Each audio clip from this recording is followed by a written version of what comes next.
رايك شنو يا شوقي تمشي معي الخرطوم الخميس والجمعه الجاي؟ والله انا نفسي امشي بس الشغل. لا انا احسسك احساس اللمه في الخرطوم، لكن هنا في مصر ازاي؟ في خرطوم لايتس بتاعت شوشو عبود. ودي تطلع ايه؟ ده من اضخم التجمعات السودانيه في مصر، بيكون فيها كل البراندات السودانيه الكبيره والوسط والصغير، غير كميه انك بتلاقي اي زول سوداني تتمنى انك تلاقيه في حياتك، فحتحس كانك قاعد في الخرطوم. طب دي فين وامتى؟ ذا جاردن فينيو فاميلي بارك في الرحاب، يوم 20 و21 يوم الخميس والجمعة الجاي من الساعة 5 للساعة 2 صباحا، يعني نمشي نفطر ونتسحر هناك. طب والولاد مش هينفع؟ لا يا الحبيب، عندهم حضانة ومختصين حيمسكوهم، وعندهم ألعاب الأطفال يلعبوا ونحن نستمتع.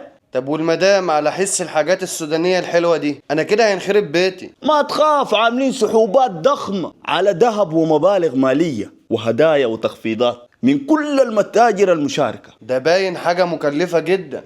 ايوه يا اخوهم، بيهتموا بادق التفاصيل عشان يخلوا التجربه دي ما تتنسي، والنسخه دي برعايه كوزماتيكا كير ومجنونه كوزماتيكس. نتلاقى هناك ان شاء الله، ابشر بالخير. بإذن الله. اتفضل يا الحبيب. اتفضل.